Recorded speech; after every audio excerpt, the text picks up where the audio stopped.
Okay guys, welcome back to my channel. A quick announcement. I am starting my tarot classes. Today's the 21st, starting September 1st. So if you're interested in that, I think it's gonna start on the 29th of this month. So it's gonna start next week. And hit my email if you need a personal reading from me. Go ahead and hit my email, and if you have anything that you may need to say to me, then go ahead and hit my email. All right, so hold on. Today we're going to be discussing the mark of the beast, or 666. Now I have been planning to tell you guys about this, or do this channel message since the beginning of the week. All right, so we're getting more in depth into the, I guess, the whole topic discussion of star seeds, what they actually are, what you're actually supposed to be doing, and what capabilities that you may or may not have. Now, as far as the mark of the beast goes, 666, funny enough, I think earlier this week I did a reading, and I'm going to insert a clip. Y'all, I have chills. Let me just show y'all what I just drew. Tell me if anybody else sees this. Judgment, Temperance, the world, the devil. Both sides, heaven, hell, the world. Which side you're gonna choose? Judgment, the rapture. Okay. So I did the reading, and I seen basically that judgment is coming. Okay, so of course that means the mark of the beast is coming. But if you are a star seed, if you have psychic gifts, if you have spiritual gifts, I think there's like at least 12 or more. Okay, then you are born with a third eye. Okay, so instead of you having to develop your third eye, things like this, you are already born with your sixth sense. Now, your sixth sense. Now, how do you know if you are born with this? Okay, so say for instance, in your childhood, you had very vivid imagination, and you were able to kind of visualize what you wanted to be in the future, right? Of course, as children listening to adults will think, oh, it's just mundane, we're just fantasizing, you know, big dreams, right? But if you guys are aware, then you would know.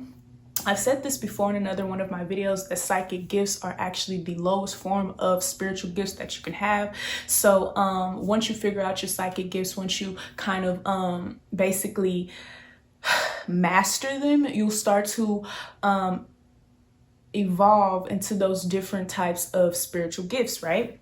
So say for instance, like we just explained, you know, you had a very big imagination, you were able to daydream. Okay, daydreaming is a part of clairvoyance. All right, daydreaming, clairvoyance is the ability to see into the future. If you are able to daydream, if you're able to think about this huge imaginative scenario in your mind, that is a form of visualization or clairvoyance. All right, so that's one clair. I'm about to show you guys all of them. The second clair is clairaudient.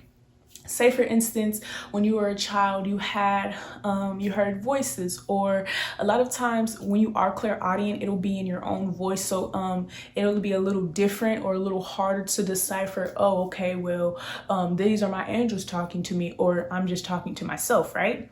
So say for instance, you were younger, and it kind of reminds me of that devil and the angel depiction that you'll see like in television shows and movies and things like that. But it's kind of more of like, okay, say for instance, you're looking in the mirror and you're like, oh, I'm so ugly. Oh, you know, this outfit is like shitty, okay? And then you hear this voice, or you hear yourself say, no, you're not. Stop saying that. Or just go put this on, or like they give you solutions. That is clairaudience, okay?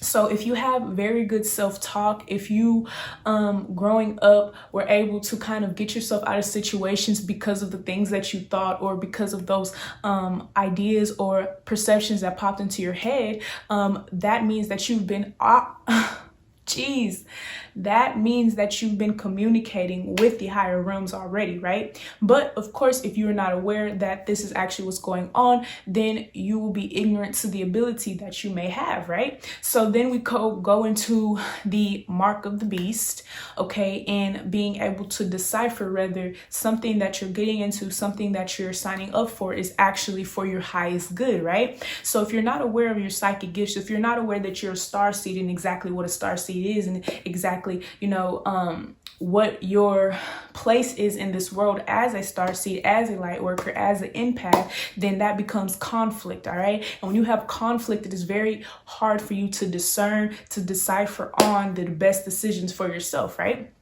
Now we go next into the ability of, we did clairvoyance, which is imaginary visualization. Okay, if you were able to close your eyes and visualize, I don't know, Beyonce or something that's not in front of you, you are clairvoyant, or you've been experiencing clairvoyant gifts. Okay, if you are able to self-analyze yourself within your mind, you are clairaudient. All right, now we go into clairsentient, being able to feel an energy, right? So say for instance, when you were younger, there were certain things that you didn't really want to look up, or there were certain things that, or certain people that you really kind of didn't want to be around. You didn't know why, all right, but you just knew it brought a certain type of energy. Okay, so being able to read energies, a lot of us are actually already able to do, okay, because say for instance, not even gonna lie, there are certain shows that I'll watch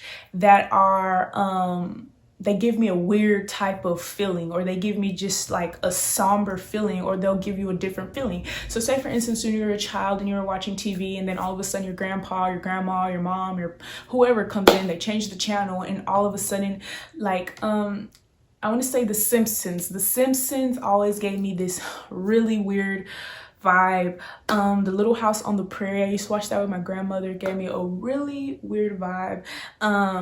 What else? Courage the Cowardly Dog, things like that. So that's kind of like the first instance where you kind of start to inhibit those frequency changes, because if you're able to basically feel and be clairsentient, you can feel a room, you can read a room, whatever, that means you are able to tap into different frequencies, right? But that is on the higher elevation of the psychic gifts, right?